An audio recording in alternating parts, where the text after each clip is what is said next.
my God. I don't want to let you go. I just said to him, I don't want to let you go. Wow. Thank you so much. That is just so perfect. So perfect with our topic, the F word. You get what it is yet? Huh?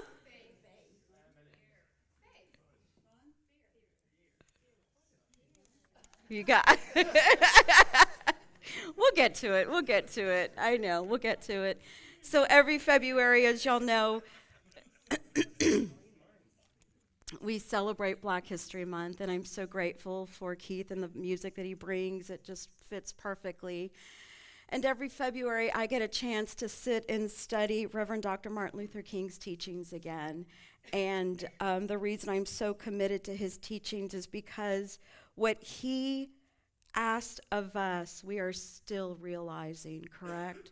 We still want to see happen. We still want to manifest and create. And so the only way we can do that is actually by reading the teachings and practicing them, right? That's the only way that we can do that. And so the series is called I Have a Dream. And what I talked about the last time I was here, just to review for any of those of you who were absent, I like to give you a quick review, um, is his dream. I have a dream that he gave as I read it this past time, and I've read it many times over, is it was a sacred dream, right? It was a dream that was bigger than him. It was a dream that was for everyone. It wasn't just this small thing. It was something that includes all of us. It was really and truly what it was, is the kingdom of God. That's really what that dream was. It was bringing that idea that we know is the kingdom of God here on earth. And that's what we are asked to do as we follow this path, as we follow Jesus as our master teachers. And you'll remember in one part of it, he says, I dream of a world where my children are not judged by the color of their skin. You remember that part? But by the content of their character. Yes, the content of their character. So I want to review content of your character. What is that? It's our core values, right? It's being in integrity. It's being honest. It's taking responsibility for one's actions. Let me say that again. Taking responsibility for one's actions, which then means taking responsibility for my mind, right? For my work, for my path, for my practice, and not making it somebody else's, right? It's loving people, it's having compassion, it's wanting whatever you want for yourself, you want for everyone. Would y'all not agree with that? That's the dream. That's the dream. And that's what we're stepping into. And so I've asked you all to think about what your sacred dream is. And if you haven't had a chance, keep doing it, right? There's no deadline for sacred dreams. There's never a deadline. But here's the thing, here's the rub, is I think what has gotten in the way of me from having any kind of dream is the F word. Fear, right? Fear. Fear of what Tara Brach would call the trance of unworthiness, right? Any belief that we're unworthy, that's fear. Any belief that we don't have what we need, that's fear, right? That's all lack, that's all fear, that's all insecurity, that's all not feeling like I'm worthy. So fear.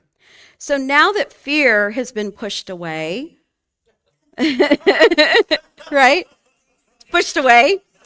That's it. Yeah, the whole thing's about fear. But now that we're saying, okay, I'm going to push that away, what is the sacred dream? Right? Love. Right? Love. That's the sacred dream, love, and to be love. So I want to share what Reverend Dr. Martin Luther King Jr. says what he offers, the antidotes to fear, and it's in his book, Strength to Love. And he says that, first of all, we have to face our fear. Second of all, we need to have courage. Thank you. That was perfect. We will always remember that, right? Be a lion. Thank you, Keith. We'll see Keith be up here singing that for us. You'll be our lion until we can be our own, right? Practice love. And then the other F word, which some of y'all said, cultivate faith. So, to dispel our fears, to harness our fears, to master our fears, we face them, we have courage, we practice love, we cultivate faith. So I want to give you an affirmation that I hope will help you remember. I'll say it and then I'll ask you to say it with me. My courage, love, and faith dispel all fear. Together. My courage, love, and faith dispel all fear. One more time. My courage, love, and faith dispel all fear. How does that feel? Great. Right? It feels good. And I had all because it's like all of it. That's how I felt. Like all of it. Not just one, but there's all of it. So I want to share what he says. First, he says we have to face our fears. He wrote this in, as you guys know, the late 20th century. We're now in the 21st century. And this is in the chapter on antidotes to fear. Now, listen to this, because it may sound similar to you. In these days of catastrophic change and calamitous uncertainty, is there any man who does not experience the depression and bewilderment of crippling fear, which, like a nagging hound of hell, pursues our every step? Everywhere, men and women are confronted by fears that often appear in strange disguises and a variety of wardrobes. Does that feel familiar at all? How many years later are we? Right? Malaise of catastrophic change, calamitous uncertainty, crippling fear that continues to plague us. Does it feel like nothing's changed? But fear? And so he talks about how there are so many fears, right? Fear of health, fear of death, fear of dying, fear of annihilation. And then the fear turns into phobias. Who has a phobia? Who has more than one? Right? Then they turn into phobias. Now, here's the thing about fear that he says is that fear, we all have fear, right? It's normal, it's natural, and fear keeps us safe. I remember once when Thomas said that to me, I was like, wait, what? It's okay to be afraid? Remember you said that to me? You're like, it keeps us safe. And what he says is it's kept us safe in the primitive world, and it's brought us to the modern world. It keeps us safe. That fight and flight trigger that we have, that I have afraid of because what triggers anxiety for me, I've told you guys about my struggle with anxiety. So I've always been afraid of it, but that is meant to keep me safe. It's meant to tell me there's potential danger. That's what it's meant to do. However, I know I was acculturated to be fearful. I was acculturated to be afraid of everything and everyone. Anyone else? Yeah. Right? We're acculturated. And so what Reverend Dr. Martin Luther King is doing, he's asking us to just look at fear and look at when it is a fear that is a paralyzing fear, or if it's a fear that's a creative fear. Because what he says is fear is actually this thing that we can use to create. It's a creative force. He says we wouldn't have the UN if it were not for being afraid and of war. That's why we have the UN. Because the UN is an organization where the nations come together and they cooperate and they hold one another and they see the best in one another. Isn't that beautiful? That's what that's for. And it was recreated out of fear. There's a creative force in fear. So he says, face the fear. Look at the fear. Is it a paralyzing fear? Is it debilitating fear? Or is it a fear that we can use to shape and to mold? He has this beautiful thing where he says that, and I want to make sure I get it correctly. I'm sorry. That we can hew stone out of, oh gosh, it's so beautiful. Let me see if I can find it. It's hewing stone out of fear, basically. Shape it, mold it out of something that we clearly don't want, right? We don't want to feel it, but if we do, we can actually do something with it. So the first thing is to face our fear. The second thing is exactly what Heath so eloquently sang about, and that's courage. And he quotes Thomas Aquinas. If you don't know, he was an Italian Dominican friar and a scholastic thinker and a theologian, philosopher in the Western, obviously in the West. And he defined courage as the strength of mind capable of conquering whatever threatens the attainment of the highest good. I'm going to say that again. Courage is a strength of mind capable of conquering whatever threatens the attainment of the highest good. I love that. That is something that, as we create this church, one of the things that I always say with those who are co-creating with me, and all of you are co-creating with me, is that we want what's the highest good. Amen. Not for one person, right? All of us, the highest good. So courage is that power of mind that overcomes fear. And he says that often we think of fear as we're afraid of an object, right? We're afraid of a concept. We are afraid of people, right? People that are different than us, look different than us, think differently than us. But he says in reality, when it comes down to it, what we're really afraid of is just fear. Right? Fear, we're afraid of fear. That's what it is. Fear, afraid of fear. Yeah. That's what it is. Hewing out a stone means sharpening hard material into something useful. We can think of shaping our fears into something beautiful and positive. I'm sorry, y'all, but I had to say that. I went back to it. So having courage is enacting that creative will of hewing out a stone of hope from a mountain of despair. How does that feel? Yes. A stone of hope out of a mountain of despair. That's so beautiful. I say it because I have to remind myself of that. So keep in mind, and I know you guys know this, that we follow a master teacher who I would imagine at times was afraid, right? Keep in mind, he was someone who was a person from an oppressed group of people. He was living on the margins of society. He wasn't wealthy, as you know. He was not from a ruling class. He was a threat to a very powerful empire. That is what he was.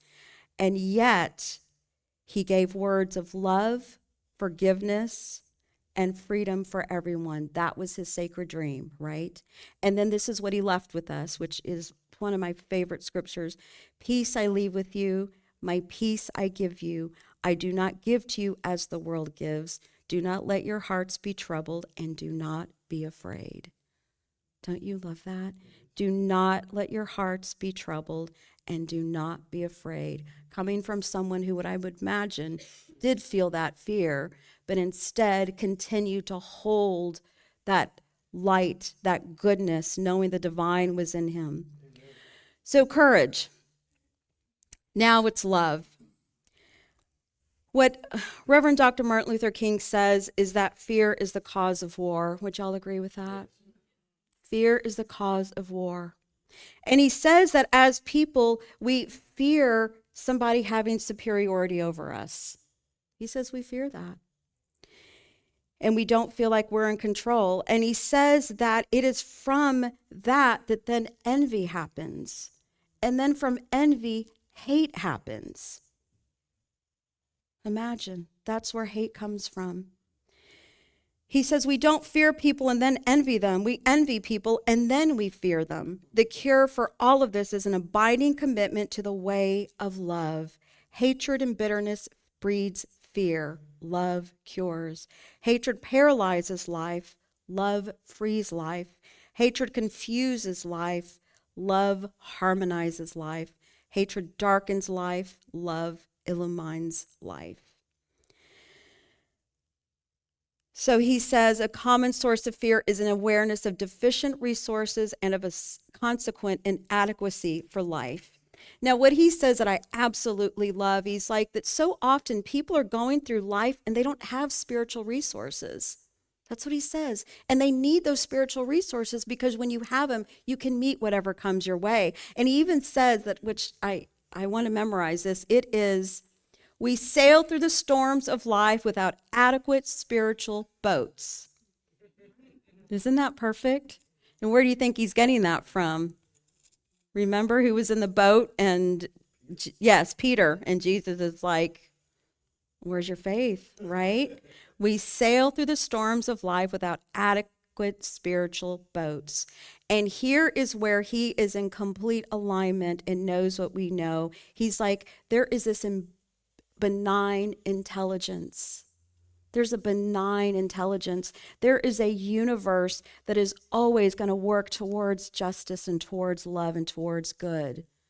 Isn't that beautiful? And especially when we're dreaming the sacred dream, especially when we want everyone to have that, the universe is only going to back us up and do that even more. That's such a beautiful thing to remember because sometimes we forget. He says fear is a disease, and when disease, like dis-ease, right? When the mind isn't at ease. And when we are mindful of God and our life through God, then we have a sense of worth, belonging, and an at-homeness in the universe, right? So he ends that chapter with saying, fear knocked at the door, faith answered, and no one was there. That's powerful. I have to remember that every day. So what I'd like to end with this morning is one of my favorite parts of Catholic Mass was the responsorial prayer. Those of you who were raised Catholic know that prayer. It's one of my favorites. So I'm going to basically say some words, and then I'm going to ask you to say something afterwards, and I'll give you the words that you say. So if you're open to that. So I invite us to realize the sacred dream of God's reality of compassion, grace, hope, and healing for all of us. When the world seems to go astray and our human abilities fail, we rely on divine compassion to offer amazing grace, the grace that surpasses our human understanding. We remember our master teacher, Jesus, who confronts the afflicted and heals the brokenhearted. Now together, I'll give you the words. We accept our healing, and we are committed to the sacred dream, creating heaven here on earth. When we see the bloodstains of distrust and fear, we choose to wash away the bloodstains and affirm that we are free from all inequities. We affirm that we have regained the vision of the divine kingdom of peace, hope, and love, and that has been instilled in all beings since the beginning of time. Together, we accept our healing, and we are committed to the sacred dream, creating heaven on earth. We ask that you disturb us enough that we may show empathy to our neighbors and stir in our hearts your courage and dare to dream big dreams beyond the seas of compassion for all. Together, we accept our healing, and we are committed to the sacred dream, creating heaven on earth. When our human knowledge and skills to unite fail, we live through our divine wisdom to imagine and dream ways to usher your kingdom here on earth. Together, we accept our healing, and we are committed to the sacred dream, creating heaven on earth. Amen. And so it is, and we let it be.